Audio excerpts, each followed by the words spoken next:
Yo soy de los que creo que debe haber 18 en la A, 18 en la B, pero esto lo decide definitivamente la Asamblea. Y soy de los que creo que el promedio debe manejarse de una forma distinta y no que haya diferentes promedios. Pero también son decisiones de la Asamblea. Haremos los planteamientos allí y estoy completamente seguro que hay voluntad de cambio ya de la gran mayoría. A ver, yo creo que es que la misionalidad hay que definirla muy bien en los objetivos comunes que tenemos los 36 clubes. Hay unos objetivos particulares de cada uno de los clubes y los objetivos particulares son prácticamente los que, por los que se disputa en la cancha, que son los deportivos. Y en los deportivos hay una incidencia directa, sobre todo con el tema arbitral o el tema hinchada o el tema violencia, que son los aspectos que tenemos que ponernos de acuerdo en cómo los vamos a manejar. En la parte normativa, necesariamente tenemos que entrar a revisar toda la normatividad vigente y estatutaria, porque no podemos seguir sancionando el cemento. Eso no le hace daño sino a los clubes, a los ingresos de los clubes. Entonces allí pues seremos mucho más estrictos en mirar la norma, en reformar la norma si es necesario y en castigar a las personas que realmente sean las que provoquen los incidentes. Ya he podido adelantar algo con la Policía Nacional, pero iremos mucho más a fondo, porque yo creo que hasta con el Congreso de la República hay que ir a tocarlo, porque amerita que de pronto seamos un poquito más estrictos en la norma para poder castigar a aquellos violentos en los estadios, que no son todos, usted que son unos pocos, pero que le hacen mucho daño al espectáculo. Claro, tú lo has dicho, definitivamente no solo es un reto, tiene que haber un programa y creo que ya estoy empezando a diseñarlo y a pensar muy claramente en ello para unir el fútbol colombiano. Y tiene que nacer lógicamente desde los líderes naturales del fútbol, que son los representantes no solo en la de fútbol y en la federación, sino en la de mayor. Eh, yo he tenido la oportunidad de ser gremialista, me ha tocado manejar el gremio, sobre todo en el sector cooperativo, he tenido esa experiencia y no es fácil, pero sí se puede. Lo importante es definir cuáles son los objetivos comunes. Lo importante es trabajar por esos objetivos comunes. Y yo creo en el liderazgo a través del resultado. Si no hay resultados es muy difícil ser líder. O sea que tenemos que lograr resultados, demostrar los resultados y en la medida que la gente vea resultados, la gente realmente se une en torno a esos objetivos comunes y en la solución de los mismos. Bueno, aquí es muy importante que entiendan algo. El dueño de los activos de imagen, de marca y de todos los demás que se tengan son los clubes. Y en eso que hablamos de la misionalidad hay que dejar muy claro cuáles son aquellos que nos convengan manejar por intermedio de la DIMAYOR, porque tengan un mayor impacto. Uno de ellos son los derechos de televisión, que si nos unimos puede ser mucho mejor que si cada cual los vende de forma individual. Por eso hay que definir esa misionalidad y definir cuáles son esos activos que se ceden para que la DIMAYOR sea quien los comercialice y luego haga la respectiva distribución. Entonces es importante tenerlo en cuenta.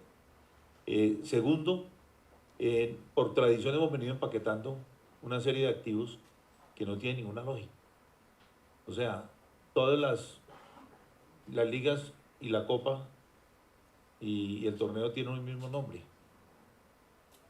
pero estamos cobrando por uno. Esa paquetización definitivamente no le conviene al fútbol. Entonces hay que definir que cada competencia, como debe ser y apenas lógico, tenga su propio patrocinador. Y lógicamente los ingresos serán distintos.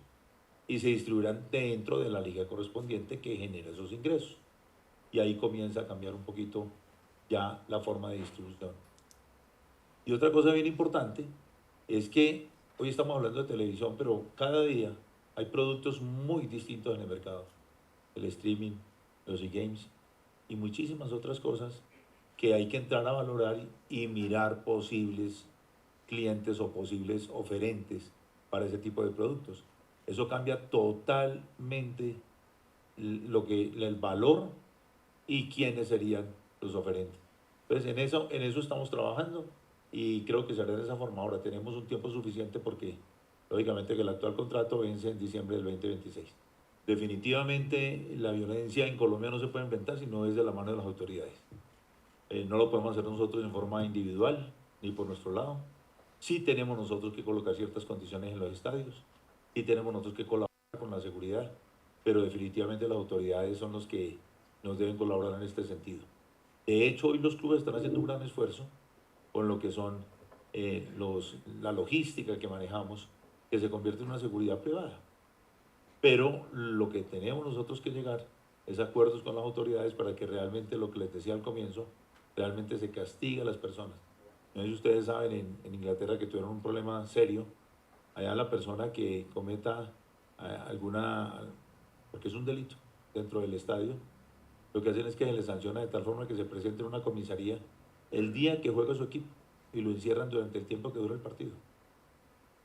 O sea, de por vida. Y el día que no se presente, se le convierte en un delito y si lo cogen ya es para la cárcel. Entonces, tenemos que empezar a buscar maneras distintas con las autoridades y yo sé que podemos lograr que disminuya la inseguridad. Ahora, también tenemos nosotros que montar nuestros propios esquemas lógicos de seguridad y también la previsión es muy importante. No puede ser que si un bus que lleva un equipo, que va a un estadio y que sabemos que tiene que pasar por ciertos sitios donde hay alto riesgo, vaya con una moto. No puede ser. Pues tenemos que tomar medidas y para eso pues, implementaremos los esquemas respectivos para evitar que sean agredidos los buses durante el transcurso al estadio o después del estadio. Lo que hay que entender allí es que es una liga en desarrollo y que como liga en desarrollo pues todavía no existe algo fundamental, que es la definición de los derechos económicos y los derechos federativos de las jugadoras.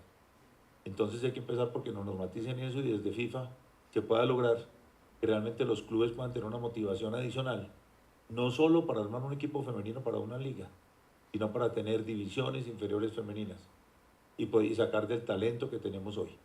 Entonces hay que trabajar desde la base, no solo con hacer la liga, sino con lograr que se reglamenten y que realmente queden en el ordenamiento nuestro, el jurídico interno que llamo yo, del fútbol a nivel mundial y que son todos los reglamentos de FIFA, que quede claro los derechos económicos y los derechos federativos del fútbol femenino. Ahí antes de responderle su pregunta, diferenciar las apuestas ilegales de las legales. Los apostadores o las casas de apuestas legal que hoy patrocinan el fútbol colombiano son los primeros perjudicados cuando hay apuestas ilegales. Las apuestas ilegales nosotros no podemos estar de acuerdo ni admitir ni siquiera que un jugador esté en esta situación. Ahí tenemos un inconveniente porque prácticamente en el Código Penal colombiano no existe como delito lo que se hace en este momento. Entonces hay que acercarnos, hay que hacerlo a nivel de Congreso para que realmente quede dentro de un marco de ley e insistir mucho con la Fiscalía porque tenemos ya varias denuncias colocadas y aquí hay que proteger mucho lógicamente a las personas porque ustedes saben que existe todo el tema de derechos de imagen, de derechos personales y demás, que hay que cuidar, pero con quien se compruebe y con quien se demuestre, y seremos lo más duro posible porque no podemos permitir que el fútbol entre en este tipo de manos. Si yo tengo una empresa, es un equipo de fútbol, y quiero que sea exitosa, necesita ingresos. Y si necesita ingresos, tiene que ser consciente que una parte muy importante de los ingresos en el fútbol los produce hoy la participación en Copa Internacional. Por consiguiente, hay que mejorar los equipos. Hay que invertir un poco para poder ir en búsqueda de esos grandes ingresos.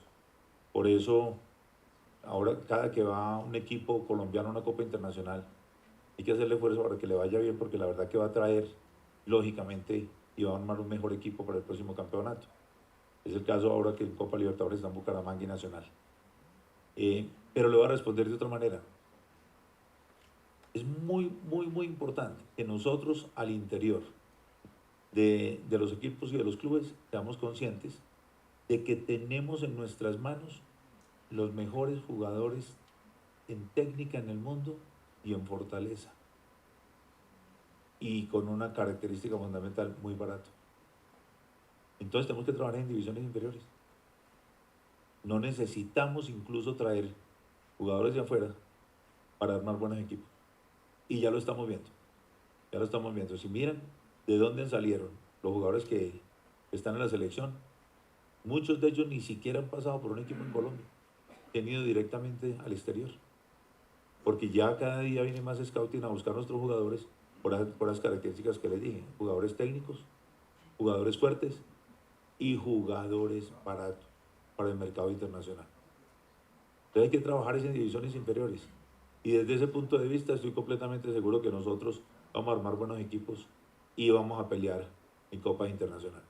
Bueno, definitivamente hay que insistir en eso, sí hay que revisar los reglamentos y las normas, vamos a trabajar en eso, ya se ha iniciado incluso con la revisión de algunos en forma puntual y lógicamente irán todos a la asamblea. Hablar de promedios, hablar de descenso y ascenso, hay que llevarlo a una asamblea. Yo soy de los que creo que debe haber 18 en la A, 18 en la B, pero esto lo decide definitivamente la asamblea. Y soy de los que creo que el promedio debe manejarse de una forma distinta y no que haya diferentes promedios. Pero también son decisiones de la asamblea. Haremos los planteamientos allí y estoy completamente seguro que hay voluntad de cambio ya de la gran mayoría. Primero que todo, sabes que padecí, que sufrí el arbitraje durante muchos años y realmente es una gran preocupación. Pero también me consta lo que hemos invertido en la capacitación de los árbitros. También me consta lo que se ha hecho para tratar de mejorar cada vez el arbitraje en Colombia. Hoy tenemos un problema adicional, que es el fútbol femenino, donde ahí tenemos también otro vacío, que es el arbitraje femenino. Así que nos sentaremos a pensar en el tema. Yo no me atrevo todavía a decir cuál es la solución, pero sí creo que hay planteamientos que pueden hacer. Tratar de buscar la profesionalización más del arbitraje cada vez puede ser una de las salidas. También, como les digo, son decisiones que se tienen que tomar en asambleas, pero lo llevaremos y le haremos seguimiento. Yo pienso que el hacer seguimiento también sirve mucho para el buen arbitraje. Lo de la categoría C, definitivamente, hoy existe una muy buena categoría C, lo que pasa es que no es profesional, pero hoy llega fútbol a muchísimas ciudades que realmente pues no podría llegar el fútbol profesional. Lo que se quiere es una categoría C profesional con ascenso y descenso. Y para que eso ocurra, tenemos que tener primero que todo una categoría B sostenible, una categoría B totalmente sólida, totalmente fuerte, para que realmente podamos pensar en la C. O sea que primero el primer paso que hay es fortalecer la B, tener realmente equipos fuertes en la B para poder pensar en la C profesional. Primero lo de la carnetización, sí, yo estaba ya en el fútbol cuando eso sucedió, hace muchos años, eso fue en la administración del doctor Perdomo. Desafortunadamente no se llevó a cabo como se pensaba o como se quiso hacer en ese momento, pero yo creo que un carnet por sí solo no es la solución. Yo creo que es que hay que invertir en cámaras que realmente identifiquen las personas cuando están dentro del estadio, en identificaciones biométricas para saber quién entra al estadio, y eso no implica aglomeración ni nada por el estilo, todo lo contrario. Uno en un estadio europeo y entra muy fácil y está todo el mundo identificado. Entonces es allí donde hay que invertir si existen esos dineros o ver realmente qué se hace con ellos. Tuvimos la oportunidad este fin de semana de hacer la primera reunión, y digo primera, después de sucedido la supuesta asamblea que se hizo entre los futbolistas que votaron la hora cero de huelga, que estaba decretada precisamente para el día de hoy.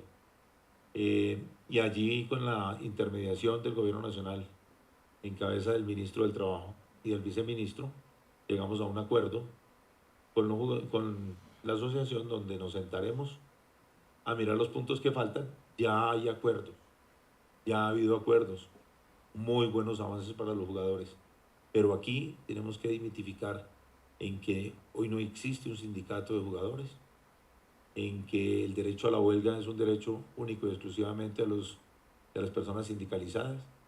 Las asociaciones pueden llegar a acuerdos, pero no tienen el derecho a la huelga. Una huelga perjudicaría mucho más a los jugadores y a los equipos, que supuestamente no son los que están en el conflicto, entre comillas, porque lo que hay simplemente unas conversaciones en el diálogo social, que así lo denomina este gobierno, para encontrar algunos acuerdos entre la DIMAYOR y la Federación y la Asociación de Futbolistas. Y allí en ese aspecto vamos a avanzar. Tenemos una reunión programada ya para el 2 de abril. Yo estaré presente ya con otro nuevo rol. Yo antes estaba simplemente con el rol de club de fútbol acompañante de la DIMAYOR, que lo hacía en compañía de Millonarios, el doctor Enrique Camacho. Pero ya en la próxima me toca ya adoptar el rol de presidente de DIMAYOR y mirarlo desde otra perspectiva.